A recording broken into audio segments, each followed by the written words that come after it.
चलिए बातें बंद करिए।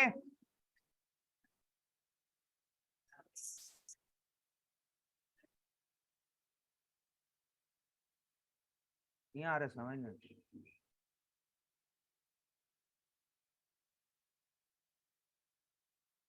मेघा भी बात करती है क्या इतना? बहुत बात करती है। हाँ, पेन से मारूंगी बोल रही है। और चलिए बातें बंद करिए भाई।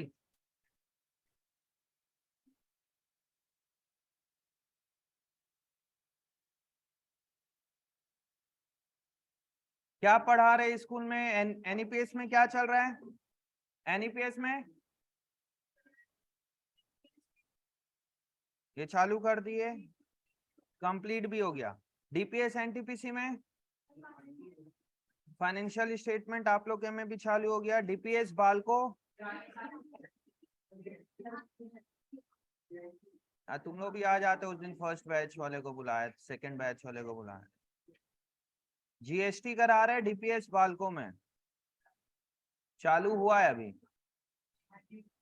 और ये पढ़ा दिए chapter 18 financial statement of sole proprietorship. Provision and reserves सबके स्कूल में हो गया होगा। ये कुछ नहीं आया समझ में, वो आएगा भी 18 चैप्टर के बाद। मतलब डीपीएस एनटीपीसी में सोल प्रोप्राइटरशिप चल रहा है या खत्म हो गया? एनईपीएस में सोल प्रोप्राइटरशिप चल रहा है, financial statement of sole proprietorship. DPS Balco में जीएसटी करा रहे, जीएसटी के बाद रेक्टिफिकेशन करा दिए, रेक्टिफिकेशन भी नहीं हुआ है। ठीक है, तुम्हारे स्कूल में क्या हो रहा है? Sole proprietorship. यार बच्चे आज जल्दी आ गए क्या? मैं बोलते हैं हाँ सर जल्दी आ गए। चलिए तो फिर अपन चालू करते हैं chapter number 18 financial statement of sole proprietorship. अब जो चैप्टर छूटे हुए उसको कैसे करेंगे देखिए, क्योंकि जो प्रोविजन एंड रिजर्व वाला चैप्टर है वो हाफ एन आवर का चैप्टर है। Provision and reserve half an hour का चैप्टर है, उसको चैप्टर नंबर 18 ये चैप्टर कवर अप करने के बाद या 19 चैप्टर कवर अप करने के बाद तब हो जाएगा। जीएसटी के लिए आप लोग की एक्स्ट्रा क्लास ले लूंगा, जिनका जिनका नहीं हुआ है फर्स्ट बैच में, किसी दिन संडे वगैरह बुला के फर्स्ट हाफ ले लेंगे। और रेक्टिफिकेशन ऑफ एरर सबसे लास्ट में होगा। रेक्टिफिकेशन ऑफ एरर जो चैप्टर है वो सबसे लास्ट में होता है, बीच में बिल्कुल नहीं कराऊंगा मैं अभी। ठीक है, सबसे लास्ट में रेक्टिफिकेशन ऑफ एरर फेयरली हो जाएगा। अभी करते हैं 18। 18 भी आज और कल की क्लास है, मतलब आज और नेक्स्ट क्लास में खत्म हो जाएगा 18। 19 में टाइम लगेगा, 19 के बाद 18 में फिर दोबारा आना पड़ेगा। चलिए आइए चैप्टर नंबर 18।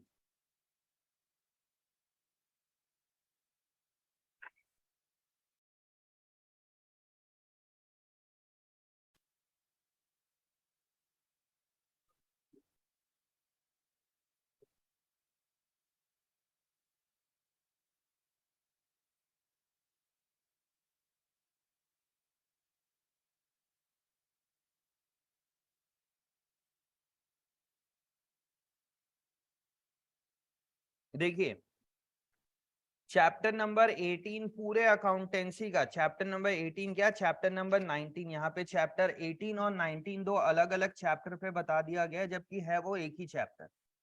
समझ में आ रहा है? सबसे इंपॉर्टेंट चैप्टर है पूरे अकाउंटेंसी का। खाली 11th का नहीं बोल रहा हूँ ना मैं, 11th का इंपॉर्टेंस नहीं बोल रहा हूँ, पूरे के पूरे अकाउंटेंसी सब्जेक्ट का सबसे इंपॉर्टेंट है। और जो आप ये पढ़ रहे हो, मतलब मान के चलिए नेक्स्ट 4 ईयर इस टाइप की टॉपिक आपको मिलेगी। 12th में भी मिलेगा, फर्स्ट ईयर में भी मिलेगा, सेकेंड ईयर में भी मिलेगा, फाइनल ईयर में भी मिलेगा, इससे रिलेटेड सारे टॉपिक। तो बहुत इंपॉर्टेंट टॉपिक है, जिसके लिए आप लोगों ने अभी 7-8 महीने से पढ़ रहे हो सिर्फ इस चैप्टर के लिए। मतलब अकाउंटिंग करने का प्रोसेस क्या होता है?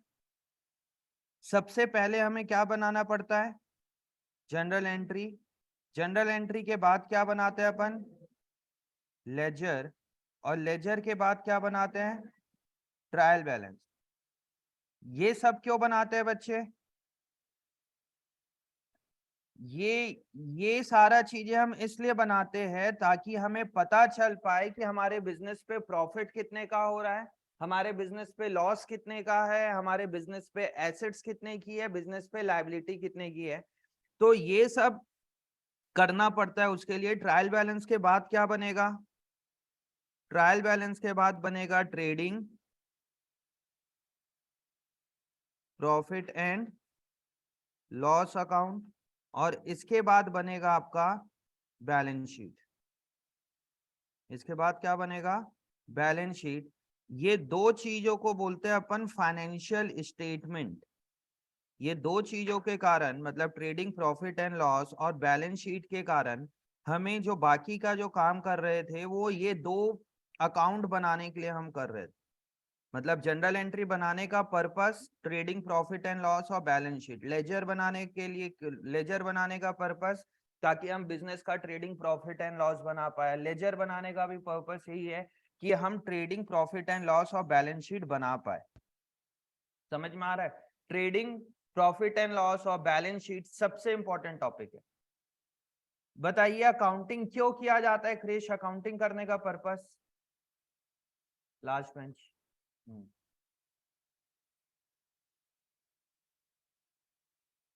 स्टेटस जानना मतलब व्हाट्सएप स्टेटस जानना। हाँ, कौन सा सामान आ रहा है और जा रहा है वो उसका स्टेटस बताएगा बिजनेस का। सारा चीज तो वो जनरल एंट्री में पता चल जाएगा, परचेज अकाउंट से पता चल जाएगा कि कब कब क्या क्या सामान आया और क्या क्या सेल हुआ, वो आपको सेल अकाउंट में पता चल जाएगा।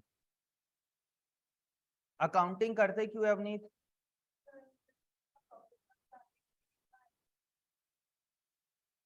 बिजनेस का प्रॉफिट एंड लॉस और एसेट्स और लायबिलिटी, ये मेजर काम है अकाउंटिंग करने का। और भी बहुत सारे काम है, हमें कम्युनिकेट करना पड़ता है बहुत सारे लोगों को और बहुत सारे काम है, बट मेजर काम क्या है अकाउंटेंसी का, कि हमारे बिजनेस पे कितना प्रॉफिट हुआ और हमारे बिजनेस पे कितना लॉस हो रहा है। प्रॉफिट हो रहा है तो कितना प्रॉफिट हो रहा है, लॉस हो रहा है तो कितना हो रहा है। इसको अपन बोलते हैं फाइनेंशियल परफॉर्मेंस। इसको क्या बोलते हैं अपन? Financial performance. जैसे आप लोगों का फाइनेंशियल परफॉर्मेंस पता चलता है साल के एंड में, हाफ ईयरली, वीकली टेस्ट वगैरह में। वैसे ही बिजनेस का परफॉर्मेंस कहाँ से पता चलता है? Trading profit and loss account जो आप बनाते हो। और दूसरा क्या चीज जानना पड़ने की रिक्वायरमेंट है कि हमारे बिजनेस में एसेट्स कितने की है और लाइबिलिटी कितने की है। ये आपका बनता है क्या चीज बनाने से? Balance sheet. इसको बोलते हैं क्या है? Financial position. क्या बोलते हैं इसको? और फाइनेंशियल पोजीशन। मतलब ट्रेडिंग प्रॉफिट एंड लॉस को क्या बोला जाता है? Financial performance. और बैलेंस शीट को क्या बोला जाता है? Financial position.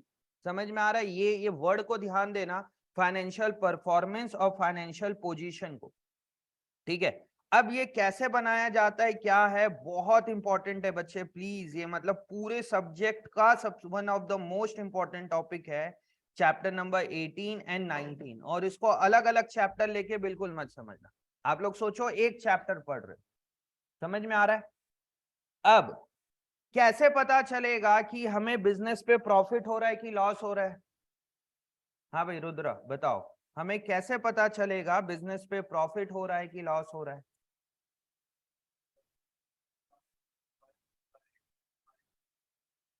मतलब पूरे साल का हम क्या देखेंगे? हमारे पास सेल्स कितने का हो रहा है।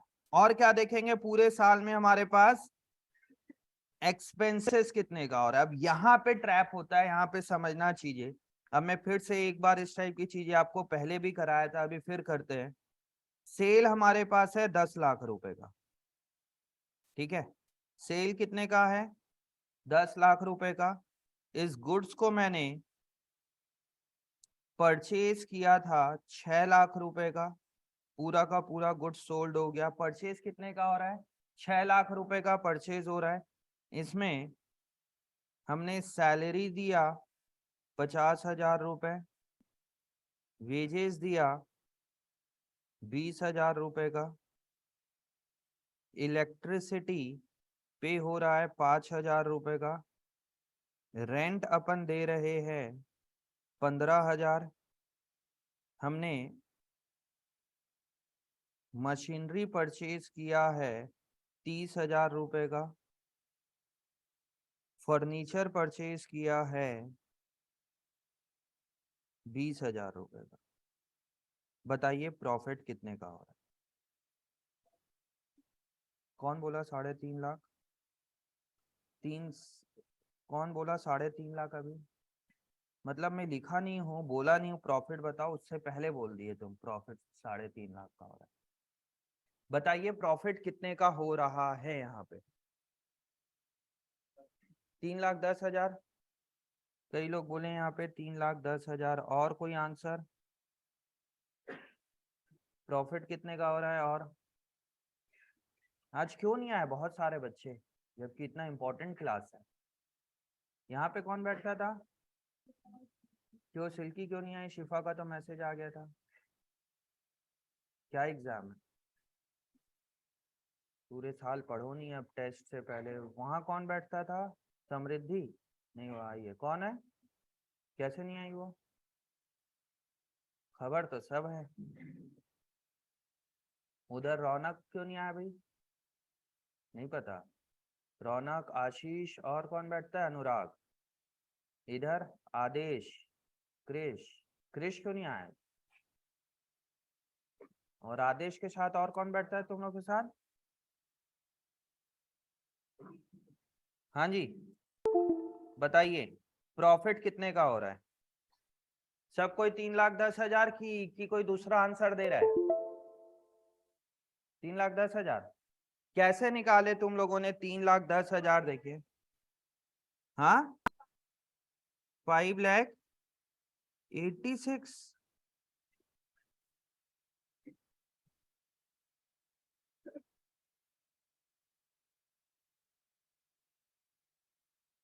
देखिए आपने निकाला कैसे बच्चे, ध्यान दीजिए कि हमारा सेल्स कितने का हुआ है? सेल्स हुआ है 10 लाख का। इसमें से आपने क्या क्या माइनस किया? आपने माइनस किया यहाँ से सारे एक्सपेंसेस, परचेज को 6 लाख को। और क्या माइनस किया? सैलरी 50,000, बातें नहीं। वेजेस, वेजेस कितने का है? 20,000। इलेक्ट्रिसिटी कितने का है? 5,000। रेंट कितने का है? 15,000। क्या मशीनरी और फर्नीचर भी लेस किए क्या? कितना हो गया ये? कितना हो गया? 6 लाख। ये हो गया 6,90,000 का एक्सपेंस। तो प्रॉफिट कितना आ गया बच्चे? प्रॉफिट आ गया 3,10,000। ऐसा कोई स्टूडेंट है जो इसमें मशीन और फर्नीचर को भी माइनस कर रहा है? बताइए मशीन और फर्नीचर को क्यों माइनस नहीं कर रहे हो? क्या है वो? एसेट है। यहाँ पे ध्यान देना बच्चे, क्या हो रहा है? ये भी परचेज करना क्या है हमारे लिए? खर्चा है। सैलरी पे करना भी क्या है? खर्चा है। वेजेस भी खर्चा है, इलेक्ट्रिसिटी भी खर्चा है, रेंट भी क्या है? खर्चा है। मशीनरी परचेज करना क्या है? वो भी तो खर्चा है यार। मैं खर्चा हिंदी में बात कर रहा हूं तो क्या है? परचेज खर्चा है, रेंट भी क्या है? खर्चा। मशीनरी का खर्चा, मशीनरी भी क्या है? खर्चा ही तो हो रहा है ना। एक फर्नीचर परचेज कर रहे हैं, वो भी क्या हो रहा है? खर्चा हो रहा है। तो यहाँ पे ध्यान देना, जो हमने शुरू शुरू में पढ़ा था एक्सपेंडिचर, बहुत इंपॉर्टेंट क्लासेस है यार। अभी अगली 3-4 क्लास बहुत इंपॉर्टेंट है। मतलब अभी इस चैप्टर में अगर कोई मिस कर रहा है ना क्लासेस, मतलब वो अकाउंटेंसी का मेजर पोर्शन मिस कर दे रहा है। जिस चीज के लिए आप लोग अभी तक यहाँ पे आए और पढ़े, उसका आउटपुट ये इस चैप्टर पे निकलेगा। अभी बहुत सारे छोटे छोटे डाउट्स चल रहे होंगे जनरल एंट्री में, लेजर में, ट्रायल बैलेंस में। सारा डाउट्स यहाँ पे आके एंड हो जाएगा। देखो सारा चीज कनेक्ट हो जाएगा कि जनरल एंट्री में हर एक चीजों का डबल इंपैक्ट क्यों होता है। एक्सपेंडिचर में हमारे पास दो तरीके का एक्सपेंडिचर होता है। कौन कौन सा एक्सपेंडिचर होता है? एक को बोलते हैं अपन क्या? एक्सपेंसेस। और दूसरे को क्या बोलते हैं? एसेट्स। इसी का दूसरा नाम भी है, एक्सपेंस का दूसरा नाम क्या है? Revenue expenditure. रेवेन्यू एक्सपेंडिचर और एसेट का दूसरा नाम क्या है? Capital expenditure. बताइए इसका नाम रेवेन्यू एक्सपेंडिचर क्यों पड़ा? रेवेन्यू मतलब क्या होता है? सेल्स। रेवेन्यू मतलब होता है सेल्स। अब वो सेल को करने के लिए जो खर्चा, लाइक मैंने यहां पे 1 लाख रुपए का सेल्स किया। अब ये 1 लाख रुपए को सेल करने के लिए कुछ आपको खर्चा करना कंपलसरी होता हो, लाइक कि आपने 1 लाख का जो गुड्स सेल किया उसको कहीं ना कहीं से क्या किया होगा, आपने परचेज किया होगा। अब जब आप 1 लाख रुपए का गुड्स सोल्ड कर रहे हो, मतलब कोई स्टाफ को भी रखे होगे। भाई दुकान है हमारी, उस दुकान में मैंने 15 दिन में या 1 महीने में 1 लाख रुपए का सेल किया, मतलब मेरे दुकान में कौन कौन होंगे? कुछ स्टाफ्स होंगे, कुछ लेबर्स वगैरह का काम करवाया होगा, उस दुकान में कुछ इलेक्ट्रिसिटी भी जली होगी।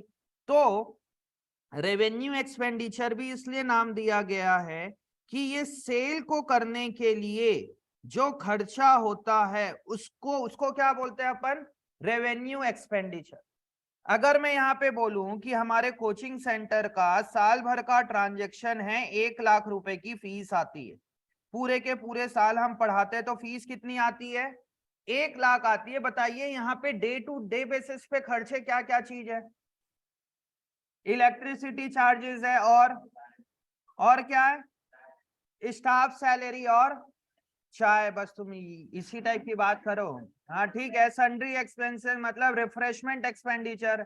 हाँ, और मिसलिनियस में बताओ ना क्या है? स्टेशनरी हम परचेज कर रहे हैं, इलेक्ट्रिसिटी, फर्नीचर। हमें ये नहीं है कि हर साल हम फर्नीचर परचेज कर रहे हैं, यहीं पे बस यही बात समझना था। इसमें देखिए हम खर्चा क्या क्या कर रहे हैं? सैलरी, इलेक्ट्रिसिटी, और क्या चीजों का है? स्टेशनरी और रिफ्रेशमेंट जो यहाँ पे लग रहा है। और क्या चीज है? अब जैसे पलक ने बोला सर आपने तो फर्नीचर भी परचेज किया है, आप एसी भी परचेज कर रहे हो, बट बताओ क्या फर्नीचर और एसी में हर साल परचेज कर रहा हूं क्या? कब परचेज कर रहे हैं अपन उसको? कभी कभी 5-7 साल में एक बार अपन परचेज कर ले रहे हैं। तो ये सोचो कि हम यहाँ पे, ये यहाँ पे थोड़ा सा एग्जाम्पल आप बोलोगे सर हो सकता है इसके बिना भी, बट सोचो 5-5, 700 बच्चे क्या हम बिना स्टाफ के पढ़ा सकते हैं क्या यहाँ पे? क्या बताइए, क्या एक कोचिंग सेंटर चल सकता है क्या बिना इलेक्ट्रिसिटी के? मतलब अगर मुझे सेल करना है तो मुझे इलेक्ट्रिसिटी पे करना पड़ेगा, मुझे सैलरी पे करना पड़ेगा, मुझे स्टेशनरी का खर्चा लगेगा, मतलब स्टेशनरी के बिना सेल नहीं हो सकती। समझ में आ रहा है? इलेक्ट्रिसिटी के बिना हमारे पास फीस नहीं आ सकती। तो रेवेन्यू एक्सपेंडिचर नाम से ही समझ में आ रहा है। और एक है कैपिटल एक्सपेंडिचर। कैपिटल एक्सपेंडिचर मतलब जो भी आप एसेट्स परचेज कर रहे हो उसको क्या बोला जाता है? Capital expenditure. इस चीज को लिखिए तो ऐसे ही दोबारा इस चैप्टर के स्टार्टिंग में फर्स्ट पेज में, एक्सपेंडिचर, एक्सपेंडिचर का दो पार्ट, एक्सपेंस और एसेट। एक एक्सपेंस है रेवेन्यू एक्सपेंडिचर बोलते हैं उसी को, और उसी को बोलते हैं कैपिटल एक्सपेंडिचर। रेवेन्यू एक्सपेंडिचर और कैपिटल एक्सपेंडिचर।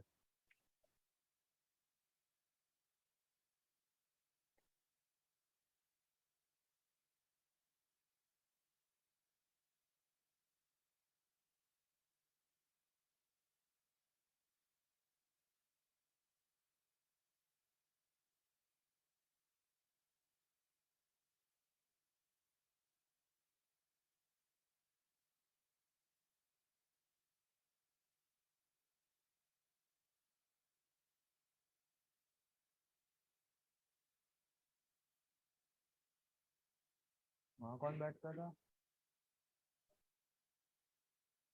क्यों नहीं आया वो?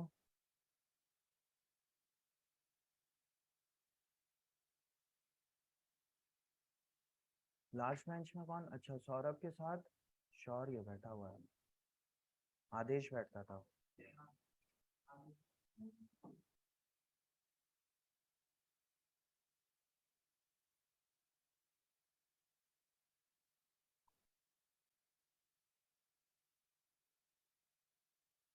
यहाँ कौन बैठता था?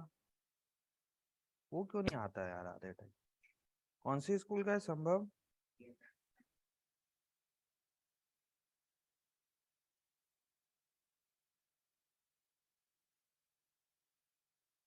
हो गया, लिख लिए। अब यहां पे आपको अब थोड़ा सा आगे चलना है चीजों को लेके।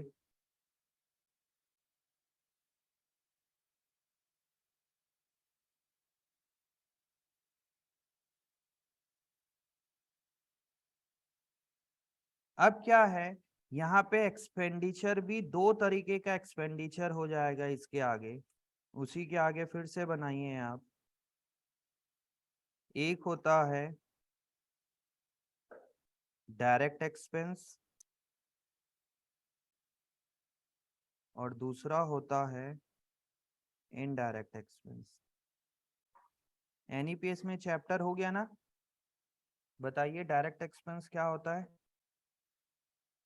डायरेक्ट जो प्रोडक्शन से रिलेटेड है, और इनडायरेक्ट एक्सपेंस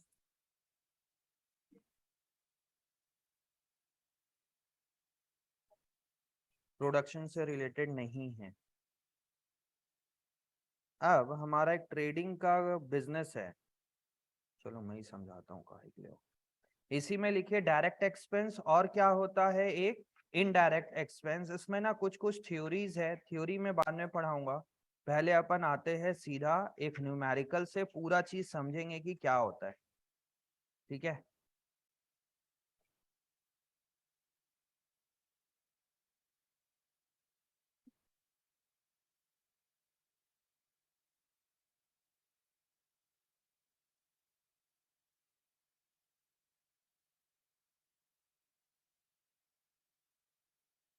चलिए। न्यूमेरिकल से भी पहले आने से पहले एक मेरे साथ साथ आप लोग केस लिखना, या फर्स्ट पॉइंट, फर्स्ट केस। मेरे पास हमने गुड्स परचेज किया। वेदांत भैया ध्यान दीजिए सामने। गुड्स परचेज, गुड्स परचेज किया हमने 1,00,000 रुपए का। ठीक है, और इस गुड्स को हमने सेल कर दिया, सोल्ड कर दिया 1,60,000 रुपए में। ठीक है, इसको करने के लिए मेरा कुछ खर्चा लगा, वेजेस लगा, वेजेस लगा 20,000 रुपए का। ठीक है, और कैरिएज इनवर्ड्स, कैरिएज इनवर्ड्स लगा 5,000 रुपए का। बताइए प्रॉफिट और लॉस कितना होगा। 1,00,000 रुपए का गुड्स परचेज किया, उस इस चीज को लिख भी लो और बताइए प्रॉफिट लॉस कितना हुआ। कितने का प्रॉफिट हुआ है? 35,000। 60 में से 25 गया, 35,000। ठीक है, आप लोगों ने कैसे निकाला, अब इसको अपने को फॉर्मेट बेस्ड पे करना है। सामने ध्यान दीजिए, बातें नहीं। एक बनेगा आपका यहाँ पे ट्रेडिंग अकाउंट। क्या बनेगा? Trading account. ट्रेडिंग अकाउंट का ये वाला साइड जो है, लेफ्ट हैंड साइड, इसको बोलते हैं अपन डेबिट साइड, और जो राइट हैंड साइड है उसको क्या बोलेंगे अपन? Credit side. ठीक है, जो भी एक्सपेंसेस होता है वो किस तरफ लिखाएगा? एक्सपेंसेस किधर लिखाएगा? Debit side. और इनकम किधर लिखाएगा? Credit side. बहुत अच्छे से ध्यान देना, एक्सपेंस किधर लिखाएगा? Debit side. और इनकम किधर लिखाएगा? Credit side. तो हमारा पहला एक्सपेंस हुआ है गुड्स परचेज, तो हम क्या लिखेंगे यहाँ पे? परचेज किया हमने 1,00,000 रुपए का, और सेल्स कितने का किया मैंने? सेल्स हमने किया 1,60,000।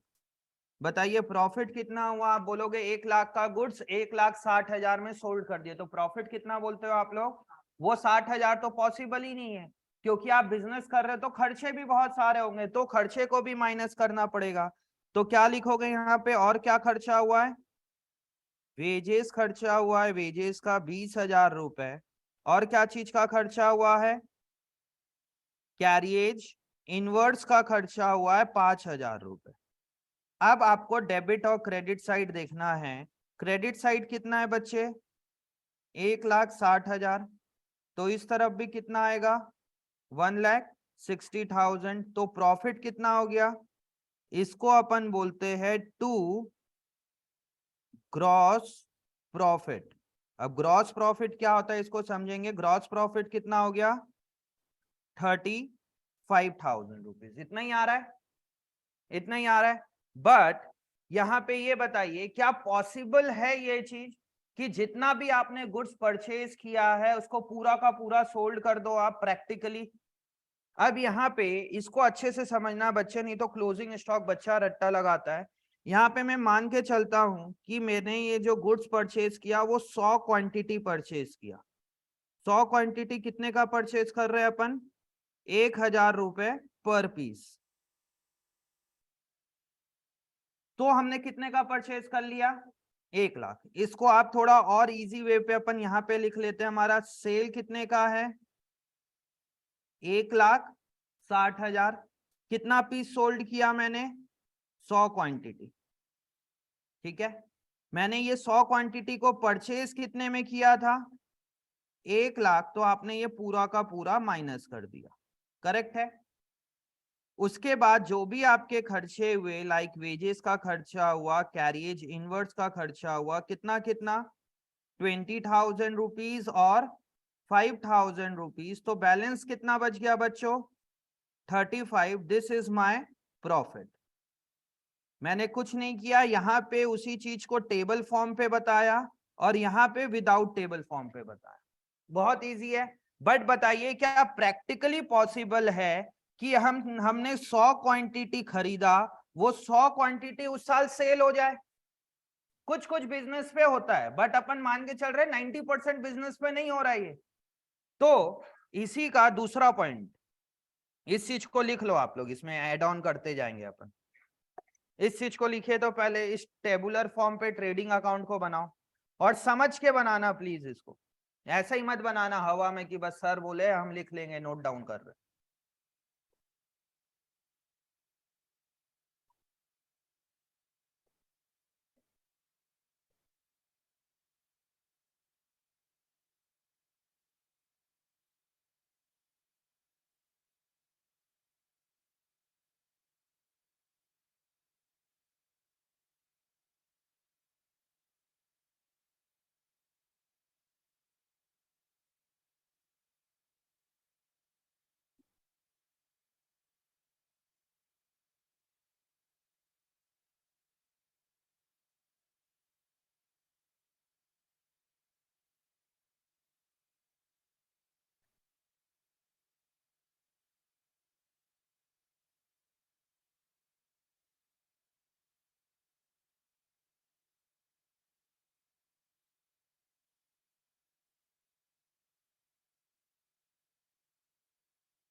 ऑनलाइन बच्चे आवाज आ रही है तुम्हें, मैसेज ड्रॉप करिए तो। क्लियर है वॉइस बिल्कुल, मैसेज ड्रॉप करोगे।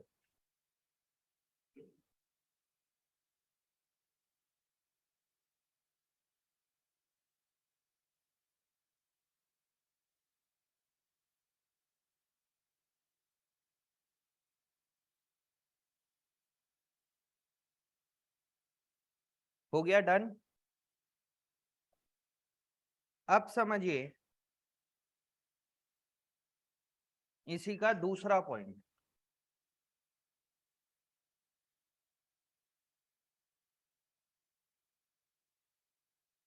इसी का दूसरा पॉइंट, हमने परचेज कितने का किया था बच्चे, हमने परचेज किया 100 क्वांटिटी हमने परचेज किया। इसको मैं लिखा दे रहा हूं बट ऐसा कभी मिलेगा नहीं क्वेश्चन में। 1,000 रुपए का पर पीस, तो कितने का हमने परचेज किया 1,00,000 रुपए। लिखना बंद करिए, ध्यान दीजिए सामने। अब हमने गुड्स को क्या किया बच्चे, सोल्ड किया। कितने में सोल्ड किया 1,60,000 में। और हमें वेजेस कितने का पे कर रहे थे हम, वेजेस हम पे कर रहे थे 20,000 का। और कैरियज इनवर्ड्स हम कितने का दे रहे थे 5,000 रुपए।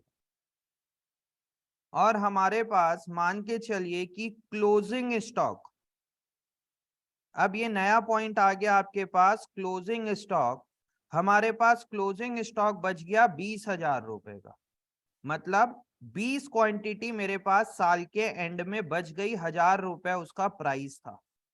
मेरे पास 20 क्वांटिटी बच गई, मतलब मैंने सोल्ड कितना किया होगा बच्चे, यहाँ पे 80 क्वांटिटी हमने सोल्ड किया, बच कितना गया मेरे पास, 20 क्वांटिटी बच गई। अब बताओ प्रॉफिट कितना हो रहा है, अब बताइए प्रॉफिट कितना हो रहा है, 55,000। बताइए कैसे निकाला तुमने प्रॉफिट 55,000, क्यों ऐड किए? अगर पहले से है तब उसको ऐड करोगे कि किस में ऐड किया तुमने, क्यों किए क्रेडिट साइड?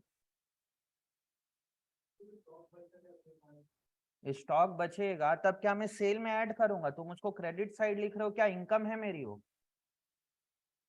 दिमाग लगाओ कि आप बोल रहे हो ऐड कर दे रहे, बट किस साइड ऐड कर रहे हैं या किस चीज में ऐड कर रहे हैं, बताओ उसको।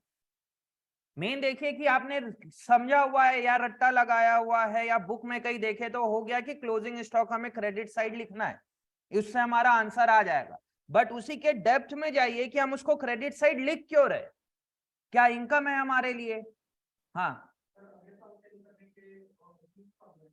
ओपनिंग स्टॉक बनेगा ठीक है, तो 20,000 का किया क्या तुमने?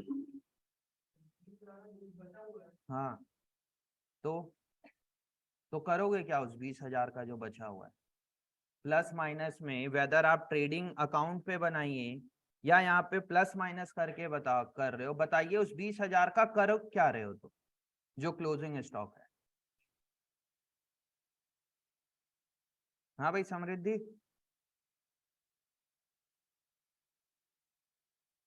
क्यों आएगा क्रेडिट साइड?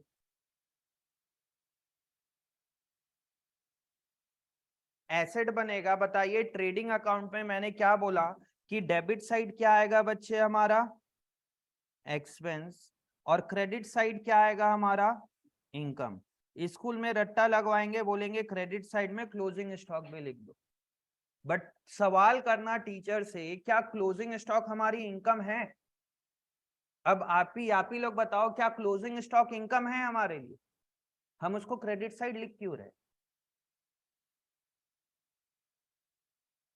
इस टाइप की बात सोचते ही नहीं हो ना, चक्कर ये है। बस सर क्रेडिट साइड आ जाएगा इतना पता है, उससे हमारा आंसर आ जाएगा, आंसर आ जाएगा तो नंबर आ जाएगा, और अगर नंबर आ गया मतलब हम बहुत ब्रिलियंट स्टूडेंट है। ये सोच है आप लोगों की, मालूम कि एक बच्चे का अगर नंबर आ गया तो हम बहुत अच्छे स्टूडेंट हो गए। प्लीज अपने थॉट्स लेवल को चेंज करिए, अब खाली मार्क्स लेके आना वो नहीं है। हाँ राघव। हम्म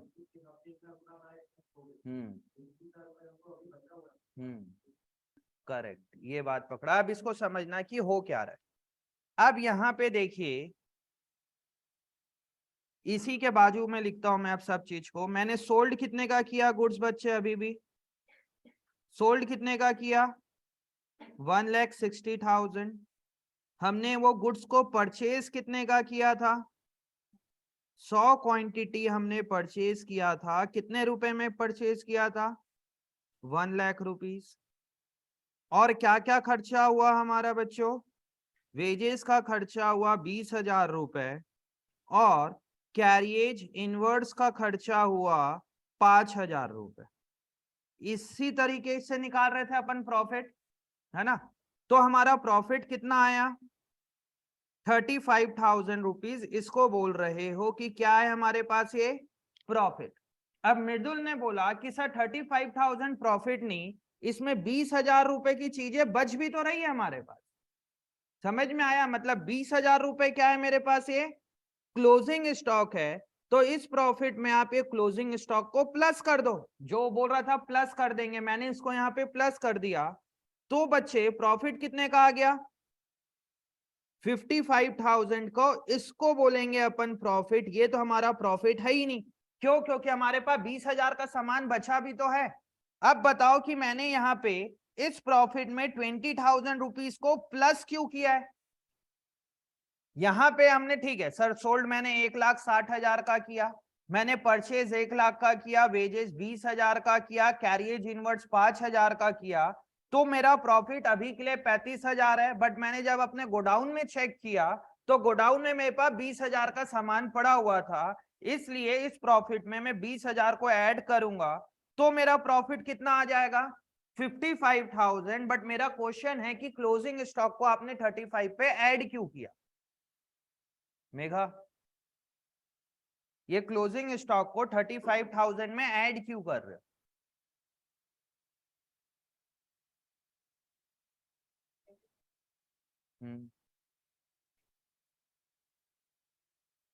इस फॉर्म में बताओ, डेबिट क्रेडिट में नहीं, यहाँ पे जो मैंने किया है इस चीज में बता पाओगे उसको? मैंने यहाँ पे 1,60,000 माइनस 1,00,000 का खर्चा माइनस 20,000 का खर्चा माइनस 5,000 का खर्चा इज इक्वल टू 35,000 प्रॉफिट होना चाहिए, उसमें मैंने 20,000 क्लोजिंग स्टॉक ऐड क्यों कर दिया? हाँ जी वंशिका मैडम।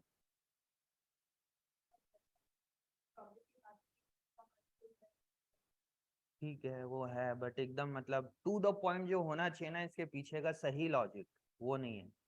रुक जाओ। हाँ जी मैडम, बोला करो यार, तुम भी नहीं बोलती हो आजकल।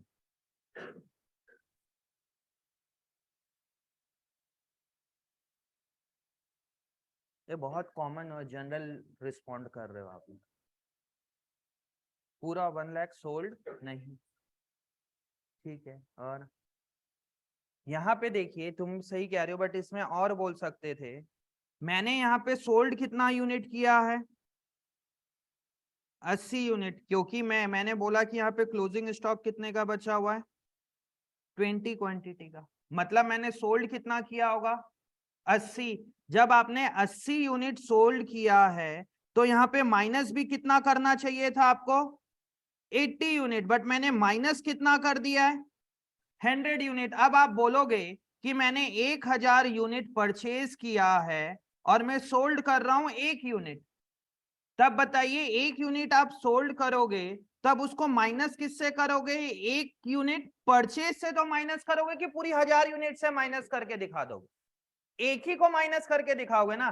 देखिए मैंने क्या किया, यहाँ पे 80 यूनिट सेल किया बट उसको कंपेयर कर रहा हूं 100 यूनिट परचेज के साथ, क्या सही है ये? मैं यहाँ पे जो माइनस किया हूं 100 यूनिट, यहीं पे गलती है ये। मुझे माइनस कितने से करना चाहिए इसको 80 यूनिट से, क्योंकि मैं यहाँ पे 80 यूनिट से ज्यादा माइनस कर दिया हूं, इसलिए देखिए मैंने यहाँ पे 20 यूनिट्स को बाद में क्या कर दिया बच्चे प्लस कर दिए। ये इसलिए क्योंकि यहाँ पे मैं सोल्ड कर रहा हूं 80 यूनिट बट यहाँ पे माइनस कितना कर रहा हूं 100 यूनिट, मतलब कितना ज्यादा माइनस कर दिया मैंने 20 यूनिट। अब बताइए कि मैंने सोल्ड किया है 5 यूनिट, समझते जाना, सोल्ड कितना किया है और मैं इसको माइनस करके दिखा दूं परचेज 105 यूनिट, क्या सही है ये? अगर मैं इसको कर भी दूं ऐसा तब मुझे बाद में क्या करना चाहिए, क्लोजिंग स्टॉक को 100 यूनिट को प्लस कर दो, बात खत्म हो गई। अब बोलोगे सर नहीं, यहां पे भी बात नहीं समझ में आई। आप यहाँ पे 100 की जगह 80 माइनस कर दो, सीधा सीधा जो 80 यूनिट्स आपने परचेज किया उसी को। आप 80 यूनिट माइनस कर ही नहीं सकते, क्यों? क्योंकि परचेज कोई और टाइम होता है, सेल कोई और टाइम हो रहा है। सपोज हमने परचेज किया 1 अप्रैल 2020 को, बट ये सोल्ड हो रहा है कभी मई में हो रहा है, कभी जुलाई में हो रहा है, कभी मार्च एंड में हो रहा है। क्या जब आपने परचेज मतलब जब आपका एक्सपेंस हुआ, क्या उस समय आपको पता था कि आप साल के एंड तक कितना सोल्ड कर पाओगे? वो तो पता ही नहीं है ना। इसीलिए परचेज आपने कितना किया है 100 यूनिट, मतलब माइनस भी कितने से होगा वो 100 से, इररिस्पेक्टिवली वेदर हम सोल्ड करें 2 यूनिट 80 यूनिट या 40 यूनिट। यहां पे हमने माइनस कितना कर दिया बच्चे 100 और सोल्ड कितना किया है हमने 80, तो कितना बच गया है मेरे पास 20। इसलिए मैं इस चीज को बैलेंस करने के लिए 20 को यहाँ पे प्लस कर रहा हूं, क्योंकि मैंने यहाँ पे एक्सेस माइनस कर दिया है कितने से 20 क्वांटिटी से मैंने एक्सेस माइनस कर दिया है। इस चीज को बैलेंस करने के लिए मैं 20 यूनिट यहाँ पे प्लस कर दे रहा हूं। समझ में आया यहाँ पे इस फॉर्म पे। अब अपन इसको पढ़ेंगे टैबुलर फॉर्म पे, ट्रेडिंग अकाउंट में हमने इसको ऐसा कर क्यों रहे। ठीक है, अभी वहां समझ आया, ठीक है, नहीं आया इसको फिर से समझेंगे। ये टैबुलर फॉर्म पे, इसको बोलेंगे अपन क्या, ट्रेडिंग अकाउंट। यहां पे मैंने क्या किया बच्चे, परचेज किया, कितना, 1,00,000 रुपए का मैंने परचेज किया। कितना क्वांटिटी परचेज किया बच्चे, 100 क्वांटिटी इंटू ₹1000। कोई दिक्कत।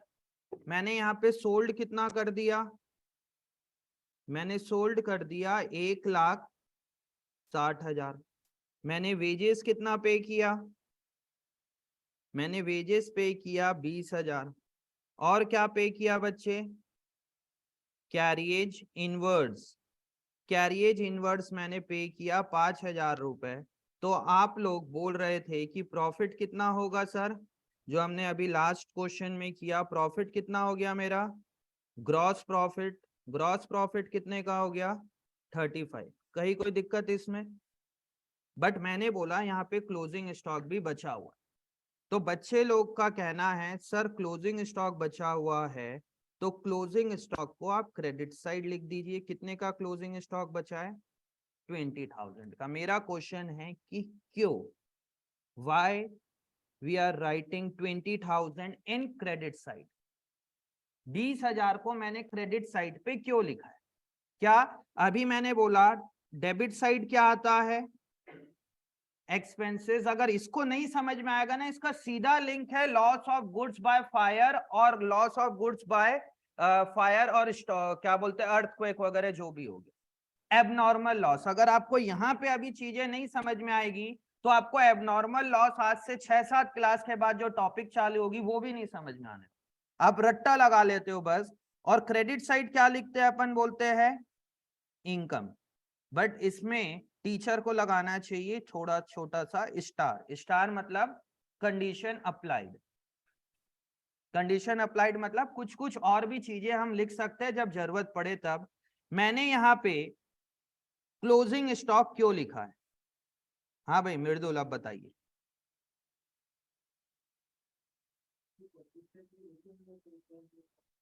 हम्म हम्म हम्म हम्म हाँ। देखिए यहाँ पे मैंने सोल्ड कितना किया है, यहाँ पे 80 यूनिट। अभी मैं यूनिट पे लिख दिया, अदरवाइज आएगा नहीं, सीधा बोल देगा क्लोजिंग स्टॉक 20,000 का। और मैंने इस चीज को परचेज कितना यूनिट किया था, 100 यूनिट। मतलब देखिए मैंने सेल में से कितना कितना क्वांटिटी को माइनस किया है, कितना क्वांटिटी को माइनस कर दिया, 100। जबकि मेरा सेल कितने का हुआ है, 80। बताइए यहाँ पे -80 होना चाहिए था कि 100 होना चाहिए था, 80 होना चाहिए था। आपने कितना ज्यादा माइनस कर दिया, 20 माइनस कर दिया। तो इसको इस तरफ करके हटा दो 20 यूनिट के प्राइस को, मैंने वही तो किया है बस। और लॉजिक समझना है इसका। तो देखिए मैंने जो 100 यूनिट परचेज किया था, इस 100 यूनिट का किया क्या, यहाँ पे उसका डिटेल दे रहे हैं हम क्रेडिट साइड। हमने बोला कि इस 100 यूनिट में मैंने 80 यूनिट को क्या कर दिया, सोल्ड कर दिया, और 20 यूनिट ये बचा हुआ है एज अ क्लोजिंग स्टॉक। मैंने वो 100 यूनिट का डिटेल बता दिया क्रेडिट साइड कि मैंने वो 100 यूनिट जो परचेज किया था उसमें 80 यूनिट्स क्या हुआ बच्चे, सोल्ड हो गया, और 20 यूनिट्स क्या है मेरे पास, अभी भी बाकी है एज अ क्लोजिंग स्टॉक। ये भी एक लॉजिक है। दूसरा लॉजिक कि यहाँ पे मैं सेल है 80, बट मैं माइनस कितना कर रहा हूं यहाँ पे, 100। मतलब 20 यूनिट मैंने जो ज्यादा माइनस कर दिया उस चीज को यहाँ पे लिख के खत्म कर दो। मतलब उस चीज को हटाने के लिए आप उसको क्रेडिट कर दे रहे हो। समझ में आया लॉजिक, ठीक है। अब रट्टा लगाए हो आप लोग कि क्लोजिंग स्टॉक क्रेडिट साइड, अब मैं बहुत सारा क्वेश्चन कराऊंगा उसमें हर जगह क्लोजिंग स्टॉक क्रेडिट साइड ही आएगा। बट अब लॉजिक समझ में आ रहा है ना कि हम क्लोजिंग स्टॉक को क्रेडिट साइड लिख क्यों रहे, ठीक है। तो यहाँ पे तो आ गया आपका ये बाय सोल्ड, सोल्ड या बाय सेल्स आना चाहिए। अब इसके बाद इस पॉइंट को भी लिखिए, फिर एक पॉइंट और लिखाऊंगा, फिर अपन क्वेश्चंस पे आएंगे। इस पॉइंट को भी लिखिए। आपको समझ में आना चाहिए क्लोजिंग स्टॉक हम क्रेडिट साइड लिख क्यों रहे।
हम्म, हाँ प्रॉफिट बढ़ जाएगा। ये प्रॉफिट कितना हो जाएगा इधर 55, वो तो मैं पुराना वाला लिख दिया। प्रॉफिट कितना होगा इसमें। अब कौन कौन है जो जो अभी अभी भी यहाँ पे 35,000 लिखा था, सही सही बताना। कोई है बच्चा जो 35 लिख दिया as it is copy paste. Lavansh 55 कि पहुंचे ही नहीं हो वहां तक, पहुंचे ही नहीं हो अभी। हंसने लग गया ना, इसलिए मेरे को लगा वही लिखा होगा पक्का 35।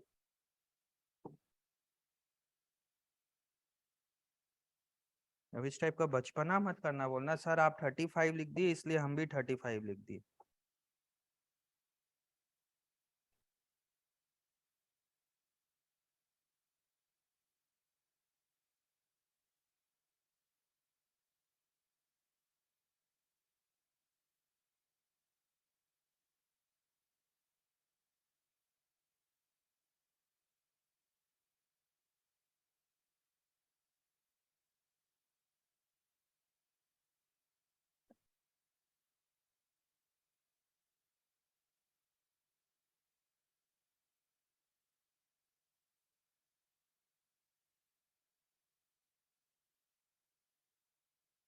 लिख लिए,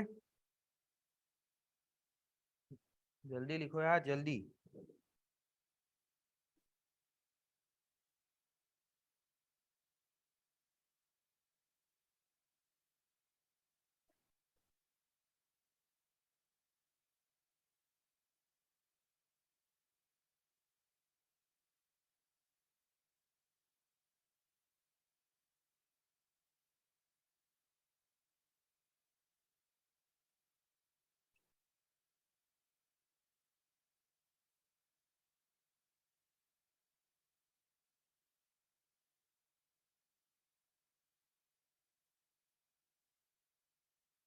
ए यार 10 मिनट बैठते नहीं हो, पानी पीने पहले जाना रहता है तुम्हें। चलिए हो गया। अब इसी का थर्ड पॉइंट, इसका थर्ड पॉइंट, थर्ड पॉइंट मैंने सोल्ड कितने में किया था गुड्स को 160। मैंने परचेज कितने का किया था, परचेज किया था 1 लाख रुपए। वेजेस कितना पे हुआ 20,000। कैरिएज इनवर्ड्स कितने का हुआ, कैरिएज इनवर्ड्स हमारा हुआ 5,000 रुपए का। और सबसे ऊपर हमारे पास पिछले साल का ओपनिंग स्टॉक रखा हुआ है। ओपनिंग स्टॉक सबसे ऊपर मैंने लिख दिया, मेरे पास ओपनिंग स्टॉक रखा हुआ है 10,000 रुपए का ओपनिंग स्टॉक या 20,000 रुपए का ओपनिंग स्टॉक। बताइए प्रॉफिट कितने का हो रहा है। 20 रहने दो, एक ही टाइप की अमाउंट हो जाएगी। इसमें लिख दो आप 5,000 रुपए का ओपनिंग स्टॉक। बताइए प्रॉफिट कितने का हो रहा है? हाँ,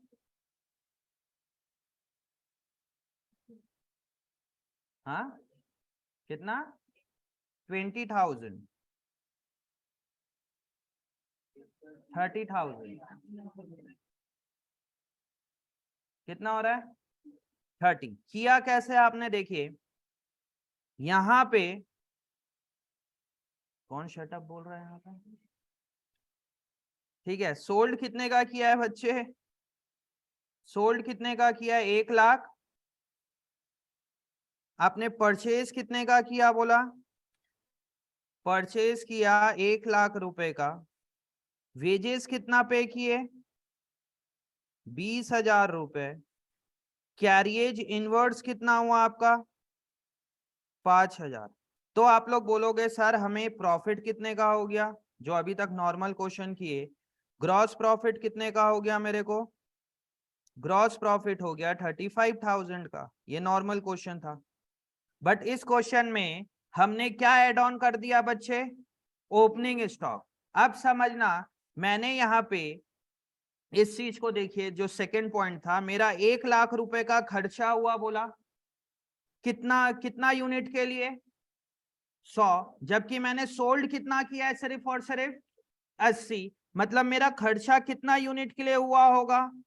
80। इसलिए मैंने 20 यूनिट को यहाँ हटा दिया। बताइए 20 यूनिट का वो खर्चा है, वो करंट ईयर के खर्चे में आएगा कि अगले साल के खर्चे में आएगा? अगले साल। मतलब इस साल का क्लोजिंग स्टॉक नेक्स्ट ईयर के लिए क्या बन जा रहा है? वो ओपनिंग स्टॉक। मतलब ये क्या है मेरा? एक्सपेंस। जो इस साल मेरे पास गुड्स पड़ा हुआ है, ये आपका ओपनिंग स्टॉक 5,000 रुपए यहाँ पे आ जाएगा। तो ये आपका प्रॉफिट कितने का हो गया? यहाँ पे 30,000 का प्रॉफिट हो गया। समझ में आया? क्योंकि क्लोजिंग स्टॉक क्रेडिट साइड अगर समझ में आया, तो ओपनिंग स्टॉक आप नेक्स्ट ईयर उसको डेबिट साइड लिखोगे। एकदम सिंपल। नोट डाउन करिए इसको भी। फिर एक लास्ट केस बना के ये वाला टॉपिक वाइंड अप करेंगे।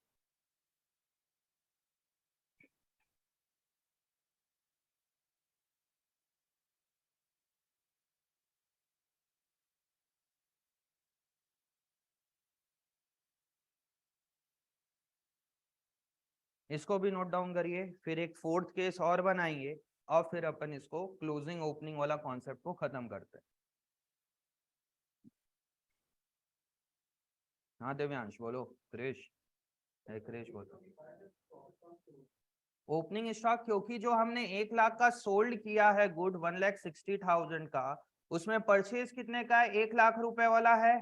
और प्लस पिछले साल का 5,000 का खर्चा, जो इस साल के में लेंगे ना अपन उसको। मतलब मैंने जो 1 लाख का सोल्ड किया है गुड्स, उस चीज को मैंने परचेज कितने का किया है? 1 लाख में कि 1,05,000 में?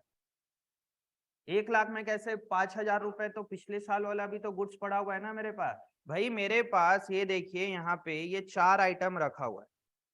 ठीक है, एक आइटम, फर्स्ट, सेकेंड, थर्ड और फोर्थ, 4 आइटम है।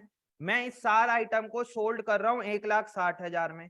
इस साल मैंने ये 3 आइटम को परचेज किया 1 लाख में, और पिछले साल का मेरे पास 5,000 का आइटम बाकी है। मैंने चारों आइटम को कितने में सोल्ड किया?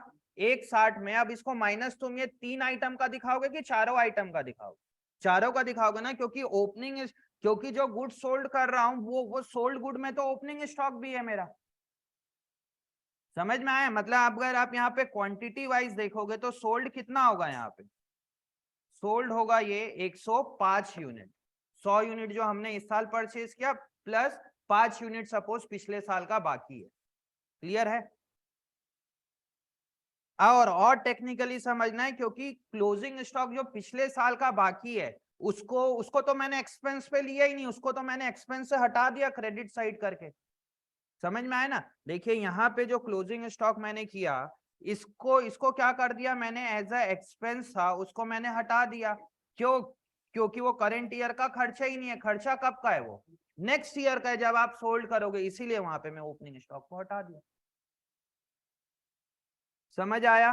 नहीं तो रट्टा लगाने के लिए तो ऑप्शन है ही, opening stock debit side, closing stock credit side. बात खत्म हो गई। पिछले 1 घंटे से अपन इसके ऊपर बात कर रहे हैं। 1 सेकंड का टॉपिक था। ओपनिंग स्टॉक डेबिट साइड लिखना है, क्लोजिंग स्टॉक क्रेडिट साइड लिखना है। खत्म। बच्चा भी खुश, टीचर भी खुश, मार्क्स भी आ जाएंगे, बात खत्म ही। है ना? ये क्या नाम है, अबे बोलेगा सर इस टाइप का पढ़ाया करो ना, क्या लंबा लंबा टॉपिक आप पढ़ा देते हो। हाँ अबे, हाँ इस बार मैंने पेपर जानबूझ के सेट किया है ऐसा इस बार। कैसा था पेपर, टेस्ट कौन कौन नहीं दिया, हैंड रेस करिए तो। क्यों नहीं दियो भाई तुम? अच्छा, इस तरफ कौन नहीं दिया है तुम लोगों में? तुम नहीं दिए हो, क्यों नहीं दिया भाई? वो देखो समृद्धि बता रही है तबीयत खराब थी कि नहीं थी, सब बता रही है मेरे को, इधर से बोल रही है कोई तबीयत खराब नहीं थी सर, झूठ बोल रही है बोल। और ना तुम लोग, कई लोग को मैं देखा कि ये फीडबैक आया कि प्रिपरेशन नहीं थी हमारी इसलिए हम लोग नहीं दिए। भाई क्या क्या तुम लोग की प्रिपरेशन बैंक रिकंसिलिएशन की भी नहीं थी?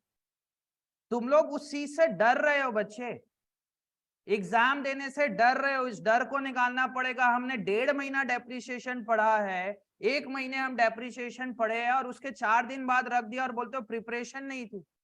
क्या प्रिपरेशन करने की चीज है वो? जब इतना स्लो स्लो हमने क्लास में ऑलरेडी किया और ये फीडबैक जब हम कॉल कर रहे तो बोलते प्रिपरेशन नहीं थी। मतलब तुम लोग कैसे बाद में करोड़ों रुपए का बिजनेस करोगे यार, मतलब वहां यहाँ तो सिर्फ 4-5 मार्क्स से तुम लोग डर जा रहे हो। जब करोड़ों रुपए का टर्नओवर होगा, कहीं पे जॉब करोगे, इतनी बड़ी बड़ी रिस्पॉन्सिबिलिटी आएगी, तब क्या करोगे? सब प्रिपरेशन नहीं थी इसलिए हमने टेस्ट नहीं दिया। मतलब 1 महीने से यहाँ पे 1.5-1.5 घंटे की क्लास ले रहे हो, कम से कम मेरी 12-15 घंटे की क्लास हुई होगी डेप्रिसिएशन की, उसके बाद बच्चा बोलता है मेरी क्या बोलते हैं प्रिपरेशन नहीं थी। आप लोग को तो टेस्ट बिना प्रिपरेशन करके देके देखना चाहिए कि क्या है, अगर जो बोल रहा है प्रिपरेशन नहीं है क्या होगा, 10 नंबर कम आ जाएगा, कम से कम लेवल तो पता चलेगा आप लोग का कितना है। और पेपर कैसा था, बहुत लेंदी था क्या? बहुत ज्यादा लेंदी था। हाँ वो कुछ मैडम ने बोला, मतलब यहाँ पे बच्चे सेकंड बैच वाले कुछ ज्यादा ही ऑब्जेक्शन कर दिए थे।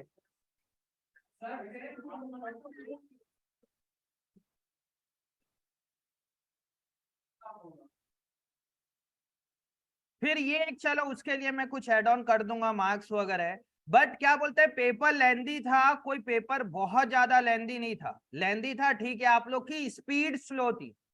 कब ठीक है पेपर लेंदी, मैंने एक्सेप्ट किया पेपर लेंदी, बट बच्चा एक्सेप्ट ही नहीं करता है ना कि सर मेरी राइटिंग स्पीड कम थी। बच्चा उस चीज को बोलेगा ही नहीं कि क्या बोलते हैं मेरी स्पीड कम थी सर, मेरे को थोड़ा स्पीड, बातें नहीं। बच्चा बोलेगा ही नहीं कि सर मेरी स्पीड कम थी, मेरे को स्पीड थोड़ा ज्यादा लिखना चाहिए था, सीधा पहले बोलेगा सर पेपर लेंदी था। चलो मैंने तो यहाँ पे बनाया ठीक है, तुम लोग बोल रहे हो, but at the same time कभी आप लोगों ने, चलो मेरे आगे तो बोलोगे नहीं टीचर के आगे, बट आपके दिमाग में कभी भी आया कि हमारी राइटिंग स्पीड स्लो थी? अगर उसी उसी चीज को सोच लोगे ना, तब देखना तुम्हारी राइटिंग स्पीड बढ़ जाएगी वहां पे। और अकाउंट्स में मेजर चीज है कि आपकी स्पीड, 12th में आपको सबसे ज्यादा, 12th में क्या 11th में भी, अकाउंटेंसी का 2 ड्रॉबैक है। एक तो सारे चैप्टर एक दूसरे से इंटरकनेक्टेड है, खाली 11th का नहीं, 11th की सारी टॉपिक कनेक्टेड है 12th के टॉपिक के साथ, और 12th का एक एक चैप्टर दूसरे चैप्टर से कनेक्टेड है। मतलब यहाँ पे जिस बच्चे को जनरल एंट्री नहीं समझ आई उसको यहाँ पे बहुत प्रॉब्लम होने वाली। जिस बच्चे को ट्रायल बैलेंस नहीं आया, ट्रायल बैलेंस से तो हम ट्रेडिंग प्रॉफिट एंड लॉस बनाएंगे। जिस बच्चे को शुरू वाली क्लास नहीं समझ में आई थ्योरी कि एक्सपेंस किसको बोलते हैं, इनकम किसको बोलते हैं, एसेट किसको बोलते हैं, लायबिलिटी किसको बोलते हैं, उसको यहाँ फिर प्रॉब्लम आई। ये पहला ड्रॉबैक इसका कि हर एक चैप्टर पूरा लिंक्ड है एकदम। और दूसरा कि इसमें पेपर बहुत लेंदी आता है, बहुत ज्यादा लेंदी आता है अकाउंटेंसी का पेपर, आपको स्पीड पूरी मेंटेन करके चलना है। अब स्पीड को बढ़ाओगे कैसे जानते हो? जैसे मैंने अभी चैप्टर नंबर 18 चालू करवाया, अब चैप्टर नंबर 18 में आपको स्पीडली बनाना नहीं है। अभी चैप्टर नंबर 18 में पहला आपका प्रायोरिटी क्या होना चाहिए, इसका कॉन्सेप्ट। इसमें कॉन्सेप्ट पे ध्यान दोगे। यहां पे अगर एक क्वेश्चन में आपको 30 मिनट लग रहा है तो आप लगाइए 50 मिनट, क्योंकि आपको अभी कॉन्सेप्ट बिल्डअप करना है। स्पीड के लिए कौन सा चैप्टर है? जनरल एंट्री हो गया, बीआरएस हो गया, डेप्रिसिएशन, अब उसको रिवाइज करोगे, वहां पे स्पीड बढ़ाइए आप। यहां पे गलती से आप लोग स्पीड पे ध्यान मत देना जब तक ये चैप्टर चल रहा है। यहाँ पे आपको कॉन्सेप्ट बिल्डअप करना है ये पूरे चैप्टर में, अभी जब तक मैं पढ़ा रहा हूं। बट जब आप इसको रिवाइज करोगे उस समय जो बाकी के पुराने चैप्टर्स है वहां पे आपको वो करना है, क्या, स्पीड बढ़ाना। और मेन प्रॉब्लम है स्पीड में, अगर बच्चा स्पीड सही करता तो आप लोग पेपर कहीं ना कहीं बना लेते। मैंने 3-4 बच्चे की कॉपी चेक किया है अभी, ठीक है, बट किसी का हुआ नहीं है, क्योंकि मैं मेघा का कॉपी चेक किया 2-3 बच्चे का कि जिसका नंबर ज्यादा आता है, ताकि मेरे को आंसर की मिल जाए और उस चीज को मैं फिर ग्रुप पे पोस्ट कर दूं। बट मैंने 3 बच्चों का जिसका था कि अच्छे अच्छे मार्क्स आएंगे, तीनों के मार्क्स अच्छे नहीं आए। अब इसलिए फिर मैं बुक से जिससे मैंने क्वेश्चन दिया है वहां से फोटो खींच के ग्रुप में पहले डाल दिया है। अगर आप लोग देखते होगे जो पढ़ाई वाला ग्रुप है, नहीं तो उस चीज को देखते कहाँ हो, है ना। किसी और का मैसेज आ जाए तो सबसे पहले ओपन करके देखोगे, विनीत सर का मैसेज छोड़ो यार, बाद में देखेंगे, है ना। दिए थे मैडम टेस्ट, हर्षिता मैडम, और सारा मतलब आउट ऑफ स्टेशन, तबीयत खराब और क्या क्या है। अगर देने का मन हो तो नेक्स्ट डे आके भी दे सकते थे, पूछना नहीं, यहाँ पे आके सेंटर पे बोलते मैडम टेस्ट देना है, मैं कहीं बैठ के दे देती हूँ या दे देता हूँ, तो तुम लोग टेस्ट भी दे दे। चलो आज आयोगे, अब संडे का टेस्ट था, आज आयोगे तो कल दे दो यार। पर उसके लिए थोड़ा सीरियस, अब बच्चा क्या करेगा, सर आपने आपने बोल दिया कि टेस्ट दे दे सकते हैं नेक्स्ट डे, अब बच्चा उस पेपर को मंगा लेगा पहले फ्रेंड से, और मैंने ग्रुप में भेज दिया तो ग्रुप में चेक कर लेगा। जो सिंसियर बच्चा है वो ग्रुप में भी ओपन करके नहीं देखेगा अगर आ गया तो, अगर जिसको जेन्युइनली किसी को टेस्ट देना है तो।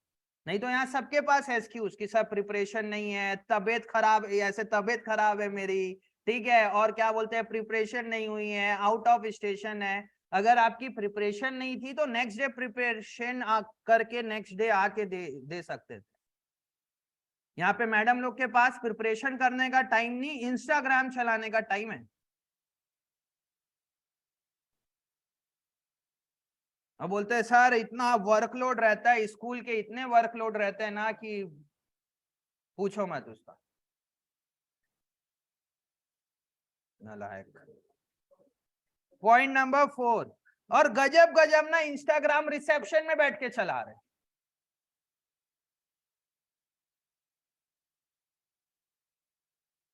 क्या हो गया अपनी, सब चलाते हो तुम लोग, मेरे को पता नहीं है क्या यहाँ पे। हाँ मैं नहीं चलाते सर, मैं भी नहीं चलाता। चलिए, चलिए point, point number 4, point number 4 लिखते जाइए मेरे साथ साथ। ओपनिंग स्टॉक, बातें नहीं, ओपन, वेदांत जगह चेंज करूं तुम्हारी। ओपनिंग स्टॉक कितने का है, 5000। उस दिन क्लास आए थे तुम, जो गुड्स एंड सर्विस टैक्स की पढ़ा, डीपीएस एनटीपीसी के हो ना तुम, बालको के उधर। ओपनिंग स्टॉक 5000 का। सोल्ड हमने हमने सोल्ड किया कोई गुड्स कितने का, 160। परचेज कितने का किया हमने गुड्स, 1 लाख। वेजेस कितने का पे किया, 20,000। कैरिएज इनवर्ड्स, कैरिएज इनवर्ड्स कितने का हुआ, 5,000। और क्लोजिंग स्टॉक, क्लोजिंग स्टॉक हो गया 20,000 का। बताइए मेरे प्रॉफिट कितने का हो रहा है, क्लोजिंग स्टॉक 20,000, प्रॉफिट कितने का है, 50।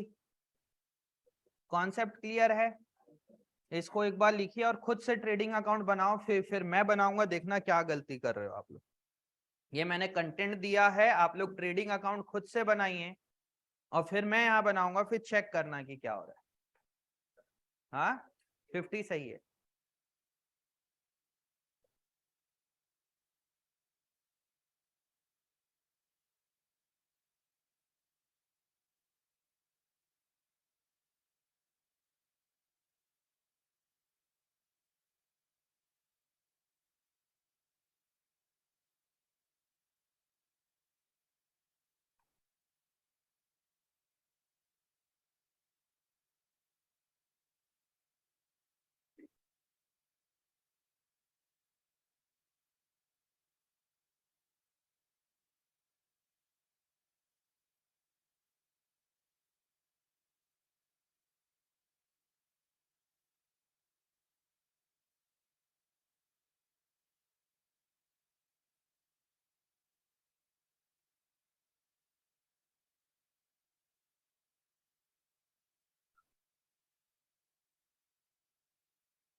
हो गया, इजी है टॉपिक। मतलब यहाँ पे ओपनिंग स्टॉक क्लोजिंग स्टॉक वाला कॉन्सेप्ट अच्छे से क्लियर हुआ। अब देखिए इसका ट्रेडिंग अकाउंट में बना रहा हूं तो कैसे बनेगा, इसी को बोलते हैं ट्रेडिंग अकाउंट।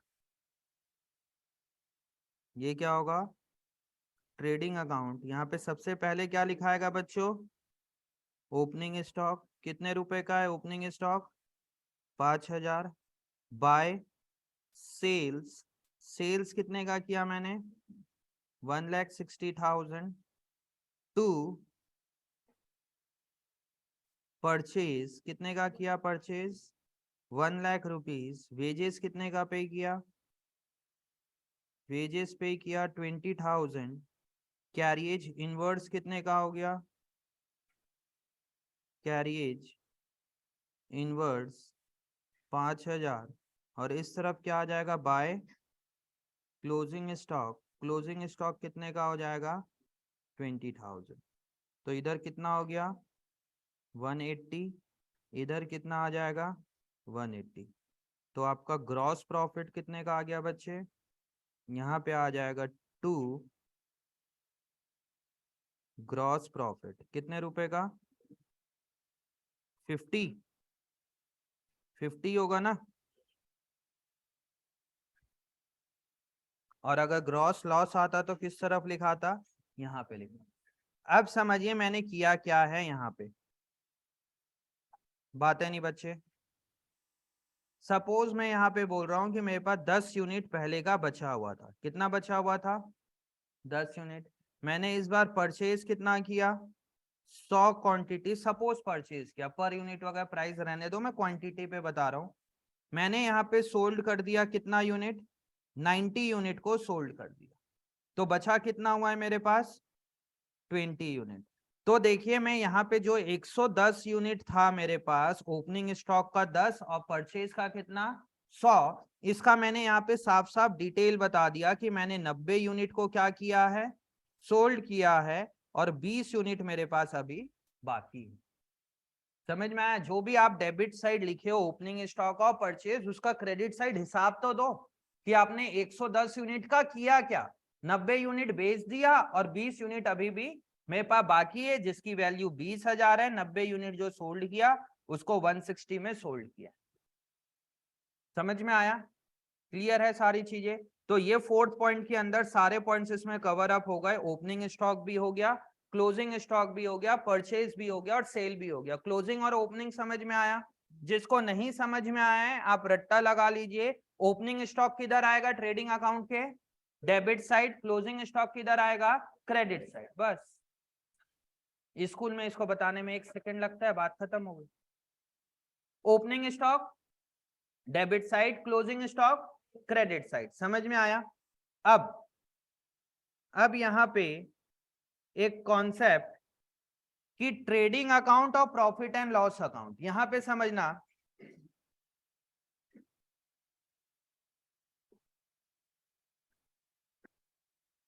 कौन सा केस बनाया अभी आप लोगों ने, फोर्थ, फिफ्थ केस लिखिए ऐसे, फिफ्थ केस लिखते जाइए मेरे साथ साथ।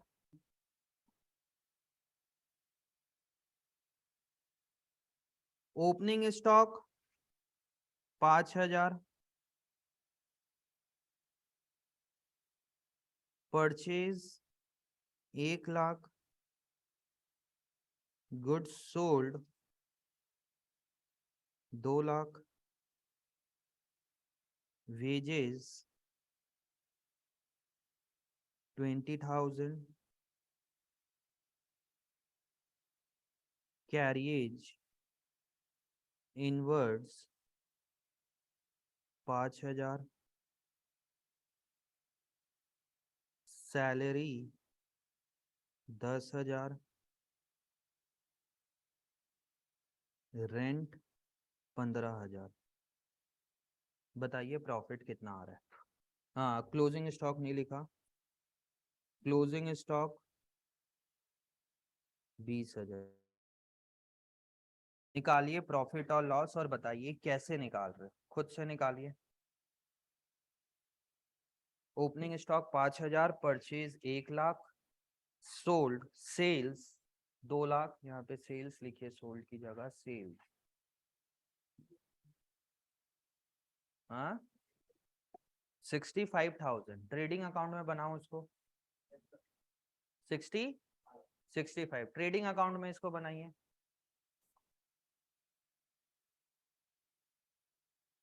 अपना बना लो ना, फिर पहले पूछ रही है कि तेरा भी 65 आ रहा है क्या।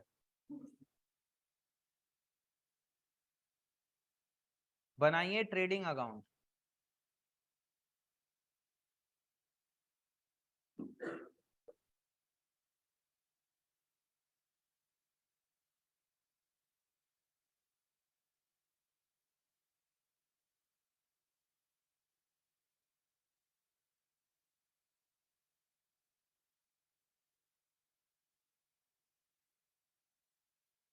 जल्दी जल्दी बनाइए।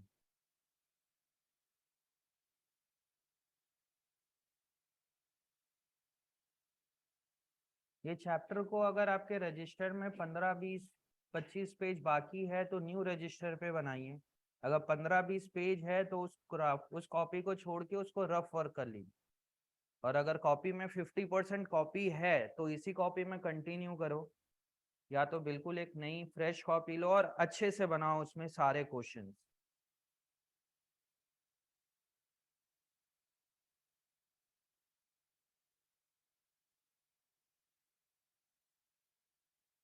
अभी तक बच्चा लाइन नहीं खींच पा रहा है, जल्दी करो। शिफा क्या है, फिजा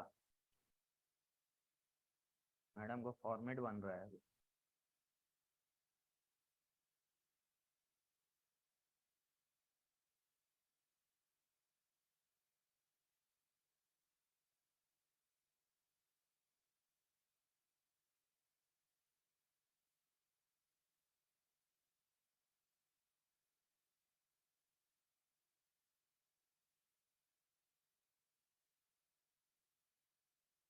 जल्दी इसको नोट डाउन करिए और बताइए प्रॉफिट कितना आ रहा है ट्रेडिंग अकाउंट। 65 बना लिए सब कोई, ट्रेडिंग अकाउंट बना लिए तुम। थोड़ा राइटिंग सही करके साफ साफ लिख लो, जब इतना टाइम सारे बच्चे टाइम ले रहे तो। नालायक मस्त बैठ के है ना, बना के बैठ गया, कुछ दिमाग नहीं लगाना है, कम से कम राइटिंग ही सुधार लो, ऐसी टाइम इस टाइप का टाइम मिलता है तो। हो गया, लिखाओ, कॉपी लेके आओ तुम्हारी।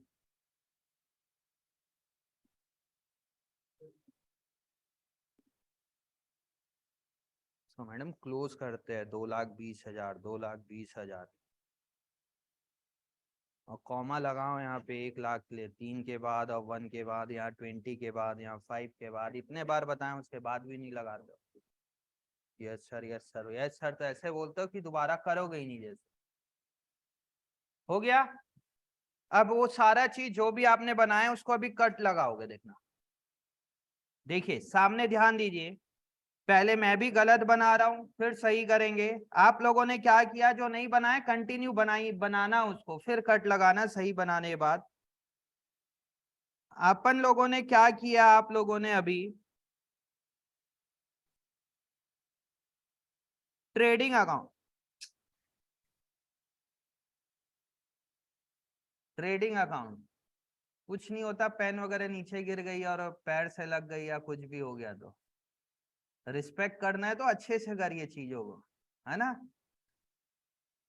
हाँ जी, ओपनिंग स्टॉक, ओपनिंग स्टॉक कितने का है बच्चे, आप लोगों ने किधर लिखा उसको, डेबिट साइड। ओपनिंग स्टॉक किधर लिखा, डेबिट साइड। ओपनिंग स्टॉक के बाद क्या है, परचेज कितने का था, 1 लाख रुपए का, आपने उसको किधर लिखा, डेबिट साइड 1 लाख रुपए। उसके बाद क्या था बच्चे, सेल्स था, तो सेल्स को किधर किए, क्रेडिट साइड 1 लाख, कितने का था यहाँ पे इस बार, 2 लाख रुपए का।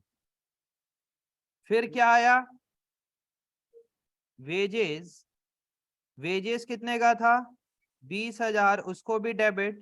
फिर क्या था, कैरिएज इनवर्ड्स कितने रुपए का, 5,000 रुपए। उसके बाद क्या लिखा आप लोगों ने, सैलरी कितने रुपए का, 10,000 रुपीज का सैलरी। और क्या लिखा आप लोगों ने, रेंट लिखा कितने रुपए का, 15,000 रुपीज का, और यहाँ पे क्या किया, क्लोजिंग स्टॉक कितने रुपए का, 20,000। तो इसका टोटल करके इधर कितना लिखा, 2 लाख। अब ये 2,20,000 में सारे खर्चे को माइनस करोगे तो आपके पास, आप लोगों ने ग्रॉस प्रॉफिट कितने का लिखा, टू ग्रॉस प्रॉफिट 65,000। और इस चैप्टर में कैलकुलेशन मिस्टेक बहुत होती है, प्लीज आप लोग ये कॉमा लगा के ऐसे यूज करिए और अलाइनमेंट पे लिखिए कि 1, 10, 100,000, 10,000, लाख, 10 लाख ऐसे करके। और ये लाइन, ये जो मैंने कॉमा लगाया है, प्लीज ये कॉमा लगाना, नहीं तो कैलकुलेशन बहुत हो मिस्टेक होगी आप। इस तरीके से आप लोगों ने बनाया, या कोई बच्चा है जो इस तरीके से नहीं बनाया, कुछ अपना एक्स्ट्रा दिमाग लगाया, कोई है ऐसा? अब इसको ऐसे ना साफ साफ ऐसे करके कट लगा दो, ऐसा करके कट लगा, लगाइए कट, अच्छा लगेगा। हाँ, साफ साफ कट लगाना, एकदम ऐसा नहीं कि पूरा उसमें खिचड़ी मचा दे रहे हो। हाँ, साफ साफ कट लगाए। अब देखिए यहाँ पे कॉन्सेप्ट आता है डायरेक्ट एक्सपेंस का और इनडायरेक्ट एक्सपेंस का। मैंने थोड़ा देर पहले आप लोग को बताया था, यहाँ पे जो ये खर्चे है, तो यार डिस्टरबेंस हो रही है क्लास में मानो। यहाँ पे जो खर्चे हैं, कुछ खर्चे को हम डायरेक्ट एक्सपेंस बोल रहे हैं, ये हमारा खर्चा है डायरेक्ट एक्सपेंस, और सैलरी और रेंट हमारा खर्चा है इनडायरेक्ट एक्सपेंस। इनडायरेक्ट एक्सपेंस आपका प्रॉफिट एंड लॉस पे जाएगा, और डायरेक्ट एक्सपेंस कहा जाएगा आपका ट्रेडिंग अकाउंट में। अब देखना, इसी के बाजू में मैं सही वाली चीजें बनाता हूं, ये आपका गलत हो गया, इसी के बाजू में बना रहा हूं।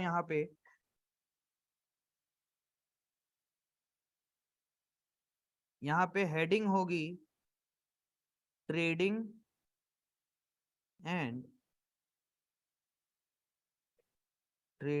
And profit loss account for the year ended भी लिखाता है, उसको बाद में करेंगे, लिखना मतलब। यहाँ पे क्या लिखोगे सबसे पहले, टू ओपनिंग स्टॉक 5,000 रुपए, प्रॉफिट 65,000 ही आएगा, बट प्रेजेंटेशन चेंज हो जाएगा।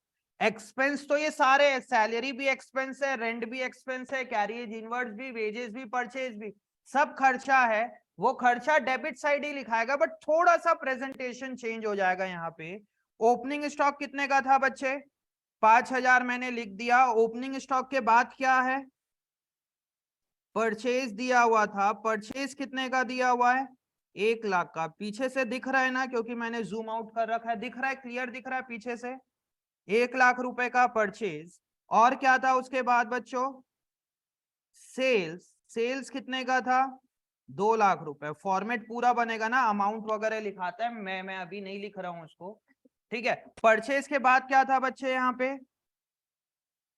वेजेस कितने का, 20,000। उसके बाद क्या था बच्चे, कैरियज इनवर्ड्स कितने रुपए का, 5,000। फिर क्या था, सैलरी और रेंट। सैलरी और रेंट इनडायरेक्ट एक्सपेंस है, तो यहां पे क्या आएगा देखना। अब यहां पे मुझे इसको, क्लोजिंग स्टॉक था एक, और क्या था बच्चों, क्लोजिंग स्टॉक। क्लोजिंग स्टॉक कितने का है, 20,000।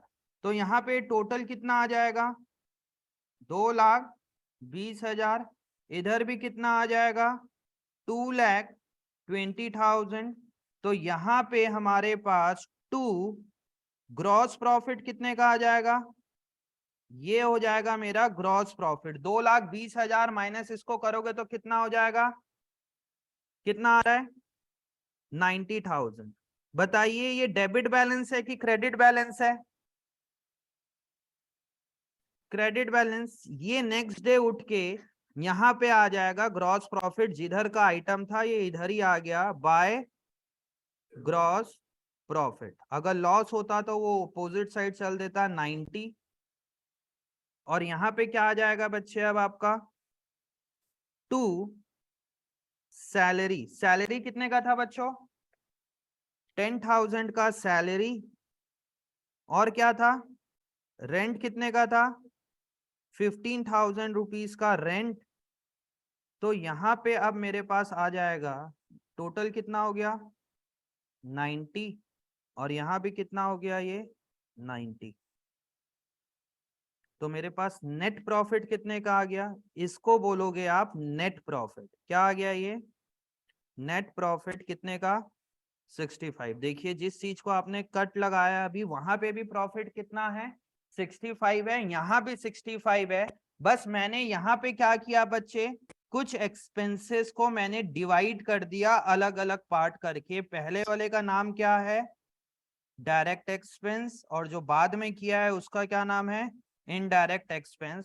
जो यहां से चालू हुआ है 2,20,000 के बाद, ये नीचे वाले चीज को क्या बोलते हैं अपन प्रॉफिट एंड लॉस अकाउंट, और ऊपर वाले को क्या बोलते हैं अपन ट्रेडिंग अकाउंट। देखिए यहाँ पे हेडिंग क्या है trading and profit and loss account. Trading account में आपको क्या मिलता है ग्रॉस प्रॉफिट या gross loss. Profit and loss पे क्या मिलता है आपको नेट प्रॉफिट या नेट लॉस। यहां पे ग्रॉस और नेट का कॉन्सेप्ट आता है। एनईपीएस में चैप्टर खत्म हो गया है। बताइए ग्रॉस प्रॉफिट क्या होता है और नेट प्रॉफिट क्या होता है। इस टाइप का किए स्कूल में बताए तो होंगे gross profit net profit. Note down करिए अब इसको ऐसे आप लोग, फिर मैं समझा रहा हूं। हाँ जी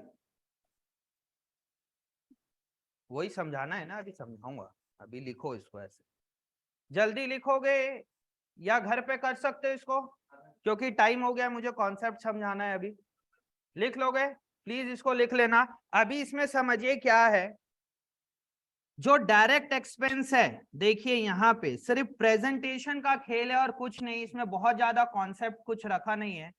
डायरेक्ट एक्सपेंस वो एक्सपेंस होते हैं like wages and carriage inwards. ये खर्चा ऐसा है जिसके बिना आप बिजनेस बिल्कुल भी नहीं कर सकते। जैसे कैरिएज इनवर्ड्स, कैरिएज इनवर्ड्स और परचेज को एक बार वेजेस को हटा देते हैं, परचेज को। मेरा दुकान है कोरबा में, मैंने गुड्स मंगाया है दिल्ली से। अब बताइए मैं कोरबा में कुछ काम करता हूं ट्रेडिंग का, ट्रेडिंग का अपन काम करते हैं। ट्रेडिंग में भी एयर कंडीशन अपन बेचते हैं एसी का। इस एसी को मैं परचेज कहां से कर रहा हूं दिल्ली से परचेज कर रहा हूं। सोल्ड कहां कर रहा हूं मैं कोरबा के मार्केट में सोल्ड कर रहा हूं। बताइए क्या जब तक मैं चीजें परचेज नहीं करूं बाहर से, क्या मैं यहां पे बेच पाऊंगा। मतलब सेल करने के लिए परचेज करना बहुत जरूरी है, उसके बिना आप सेल कर ही नहीं सकते। तो डाउट पूछ रहे हो, रुक जाओ अभी समझाने दो। मतलब यहां पे जब तक आप कोई चीज गुड्स को सोल्ड करना है, अगर आप कोई गुड्स को परचेज नहीं करोगे तो क्या सेल कर पाओगे, बिल्कुल नहीं कर पाओगे। अब मैंने यहां से परचेज कर लिया, अब ये दिल्ली से एक ट्रक में लोड होके कोरबा आ रहा है। ये लोड होके कहाँ आ रहा है कोरबा आ रहा है, और ये जो ट्रांसपोर्टेशन वाला जो कैरिएज इनवर्ड्स लिया उसने 5,000 रुपए का ट्रांसपोर्टेशन चार्ज लिया मेरे। बताइए क्या मैं अगर ट्रांसपोर्टेशन चार्ज नहीं दूं क्या मेरा सेल हो सकता है, पॉसिबल है। मैं बोल रहा हूं कि मैंने 1,00,000 रुपए का पेमेंट कर दिया दिल्ली वाले को, अब मैं ट्रक वाले को पैसा ही नहीं दे रहा हूं, क्या पॉसिबल है कि मैं कोरबा में सेल कर पाऊं, बिल्कुल पॉसिबल नहीं है। अब ट्रक आके मेरे दुकान के आगे खड़े हो, अब क्या ट्रक में रख के क्या मैं गुड्स को सोल्ड कर सकता हूं, मुझे लेबर बुलवाना पड़ेगा और ट्रक से अनलोड करवा के मुझे अपने शॉप में अपने गोडाउन में रखवाना पड़ेगा। जब तक मैं वेजेस पे नहीं करूंगा क्या मेरे लिए सेल पॉसिबल है। मतलब डायरेक्ट एक्सपेंस वो होता है जो आप की बिना एक्सपेंस बिना डायरेक्ट एक्सपेंस के आप सेल कर ही नहीं सकते। मतलब वो टोटल अटैच्ड होता है सेल के साथ, उसके बिना आप सेल कर ही नहीं सकते। मैंने बोला कि मैंने दिल्ली से 1,00,000 की एसी परचेज की, क्या सेल हो जाएगा इस ट्रांजेक्शन से, नहीं होगा जब तक मैं उसको कोरबा नहीं बुलवा लूं और कोरबा में आके उसको अनलोड ना करवा लूं। फिर यहां पे खर्चा आया सैलरी का, किसका खर्चा आया सैलरी का। अब ना बहुत नहीं है, अब यहाँ पे बहुत से रेज होते हैं डाउट, कई कई चीजें जो डाइजेस्ट नहीं होती, बट समझना इसको, इसलिए मैं इस टाइप का एग्जाम्पल ले रहा हूं। आपको थोड़ा सा प्रैक्टिकल होना पड़ेगा। यहाँ पे सैलरी, अब ये एसी के गुड्स को सोल्ड करने के लिए मैंने यहाँ पे एक स्टाफ रखा है या 2 स्टाफ रखे हैं। बताइए क्या क्या मुझे स्टाफ रखना जरूरी था, मैं अगर स्टाफ नहीं रखूं तो भी सोल्ड हो सकता है, बट अगर वेजेस नहीं पे करूंगा तो सोल्ड हो सकता है क्या गुड्स? बिल्कुल नहीं हो सकता। मैं ट्रांसपोर्टेशन का पेमेंट नहीं करूं तो क्या सोल्ड हो सकता है क्या? बट अगर मैं स्टाफ नहीं रखूंगा तो सोल्ड होगा कि नहीं होगा? हो सकता है, थोड़ी सी प्रॉब्लम होगी। समझ में आ रहा है? मतलब ये भी एक्सपेंस होना चाहिए, बिना स्टाफ के पॉसिबल नहीं है, बट कंपैरेटिवली यहां से सैलरी का खर्चा उतना ज्यादा रिलेट नहीं कर रहा है सेल के साथ। वैसे ही क्या है यहाँ पे, रेंट। क्या मैं रेंट नहीं दूंगा तो सेल हो सकता है? बिल्कुल हो सकता है। आप थोड़ा कम कम रेंट वाला बिल्डिंग ले लो, खुद की बिल्डिंग ले लो, या क्या बोलते हैं कुछ भी, तो यहाँ पे रेंट भी क्या है, वो डायरेक्टली सेल से रिलेट नहीं कर रहा है, क्योंकि एक जन का बिल्डिंग, एक जन का दुकान है जो 10 लाख रुपए पर मंथ का रेंट दे रहा है, और एक दुकान वाला 20,000 रुपए पर मंथ का रेंट दे रहा है। बताइए दोनों दुकान में सेल होगा कि नहीं होगा? क्या क्या सेल रेंट के ऊपर डिपेंडेंट है? मतलब यहाँ पे दो शॉपकीपर है, एक शॉपकीपर 1 लाख रुपए पर मंथ का रेंट दे रहा है, एक छोटी सी दुकान वाला है जो 15,000 रुपए पर मंथ का रेंट दे रहा है। बताइए क्या रेंट, क्या बोलते हैं, सेल रेंट के ऊपर डिपेंडेंट है? नहीं है, तो इसलिए बोलते हैं इसको इनडायरेक्ट एक्सपेंस। अब फिर बोलोगे सर रेंट वाली बात नहीं समझ आ रही, वो धीरे धीरे जैसे जैसे चैप्टर्स आगे बढ़ते जाएंगे समझ में आएगा। अब देखो यहाँ पे ग्रॉस प्रॉफिट, ये वाला जो एक्सपेंस है ये हर कोई को पे करना पड़ता ही, पे करना ही पड़ेगा, भले कम या ज्यादा। ग्रॉस प्रॉफिट में आप डायरेक्ट एक्सपेंस को बहुत ज्यादा कम या ज्यादा नहीं कर सकते, जो चार्ज है वो तो लगेगा ही। बट इनडायरेक्ट एक्सपेंस, अगर आपका नेट प्रॉफिट कम होगा, तब बताइए नेट प्रॉफिट कम होने का रीजन क्या है? या तो आपके एक्सपेंस ज्यादा होंगे या तो आपकी सेल कम होगी। अगर मैं बोलूं कि मेरे दुकान में यहाँ प्रॉफिट नहीं हो रहा, उसका कारण क्या होगा? एक्सपेंस मेरा बहुत ज्यादा कर रहा हूंगा मैं, या सेल बहुत कम हो रही होगी। बताइए ओनर किस चीज में कंट्रोल कर सकता है? एक्सपेंस को कम कर सकता है। वो बोलेगा यार मैं ना एक स्टाफ को भगा देता हूं, मैं जो 1 लाख रुपए पर मंथ का रेंट वाली बिल्डिंग लिया हूं उसमें 15,000 के भी रेंट में चल जाएगा। बट बताइए क्या ओनर वेजेस पे कॉम्प्रोमाइज कर सकता है? क्या कैरियज इनवर्ड्स पे कर सकता है? इसीलिए यहाँ पे डायरेक्ट और इनडायरेक्ट इसलिए अलग अलग, क्योंकि डायरेक्ट एक्सपेंस खर्चे ऐसे हैं जिसमें आपका कोई कंट्रोल नहीं है, वो सेल करोगे तो डायरेक्ट एक्सपेंस होगा ही होगा, और इनडायरेक्ट एक्सपेंस ऐसा है कि उसको आप कम ज्यादा कर सकते हो। इसीलिए अकाउंटेंसी बोलता है कि आप जो चीज एकदम सेल से डायरेक्टली रिलेट है उसको आप डायरेक्ट लो, जो इनडायरेक्टली रिलेट कर रहा है उसको आप इनडायरेक्ट एक्सपेंस लो, ताकि आपको पता चल पाए कि आपका खर्चा ज्यादा आप कंट्रोल कहां पे कर सकते। अगर आपका ग्रॉस प्रॉफिट हाई है बट नेट प्रॉफिट बहुत कम हो गया, मतलब हो क्या रहा है, आपका इनडायरेक्ट एक्सपेंस बहुत बढ़ा हुआ है, उस इनडायरेक्ट एक्सपेंस को कम कर लो। समझ में आ रहा है? इस टाइप की चीजें और अगली क्लास में क्वेश्चंस होगा तो समझ में आएगा। थोड़ा थोड़ा कॉन्सेप्ट समझ में आया। अब एक डाउट आता है कि सर हम आइडेंटिफाई कैसे करें कि क्या चीज डायरेक्ट एक्सपेंस है और क्या चीज इनडायरेक्ट है? अभी तो आपने बता दिया सैलरी इनडायरेक्ट है, रेंट इनडायरेक्ट है, कैरियज आउटवर्ड क्या है, एडवर्टीजमेंट क्या है, कैसे पता है एडवर्टीजमेंट इनडायरेक्ट है? ठीक है, थोड़ा थोड़ा समझ में आया। अब इसका लॉजिक बता दूंगा अगली क्लास में कि किस चीज को आप डायरेक्ट मानोगे, किस चीज को आप इनडायरेक्ट मानोगे। अभी कॉन्सेप्ट क्लियर हुआ, gross profit, net profit, opening stock, closing stock. आज मैंने 3 चीजें कराई है आप लोग को बेसिकली, क्या क्या? Opening stock, closing stock, direct expense, indirect expense. ये डायरेक्ट एक्सपेंस इनडायरेक्ट एक्सपेंस अगली क्लास में और होगा। एक सेकंड, बातें नहीं। हाँ राघव, क्या डाउट पूछ रहे थे? हाँ, क्या चीज? वहां कर दोगे वो चीज हो सकती है, बट तुम जब दिल्ली से वहीं मंगा के कहीं भी डिलीवर करोगे तब ट्रांसपोर्टेशन चार्ज तो लगेगा, परचेज तो करना ही पड़ेगा ना। मतलब आप दिल्ली से किसी से परचेज करोगे और रायपुर में सोल्ड करोगे, या दिल्ली में ही सोल्ड करोगे, या मुंबई में सोल्ड करोगे, परचेज तो करना ही पड़ेगा ना। अब आप बोलोगे नहीं नहीं सर मैं परचेज भी नहीं करूंगा, डायरेक्ट उससे खरीदूंगा और उसी को बेच दूंगा, क्या इस टाइप का बातें नहीं करो यार। क्या क्या वो लॉन्ग टर्म बिजनेस है? इस टाइप का बिजनेस होता है बुटीक वाले करते हैं, देखना। व्हाट्सएप स्टेटस पे डालेंगे, सूट डालेंगे, साड़ी डालेंगे, वो परचेज करते ही नहीं, वहां से मंगाएंगे किसी और को सोल्ड कर देंगे, 400 में मंगाएंगे 4000 में सोल्ड कर देंगे, उनको स्टॉक रखने की जरूरत ही नहीं है। बट परचेज तो करना ही पड़ेगा ना। बट इसमें अगर मैन्युफैक्चरिंग यूनिट होती तब। तो बहुत सारे कॉन्सेप्ट है इसके अंदर, अपन धीरे धीरे क्लास में, अगली 4-5 क्लास बिल्कुल मिस मत करना बच्चे, बिल्कुल भी मिस नहीं करोगे अगली 4-5 क्लास आप लोग। ठीक है, चलिए जाइए।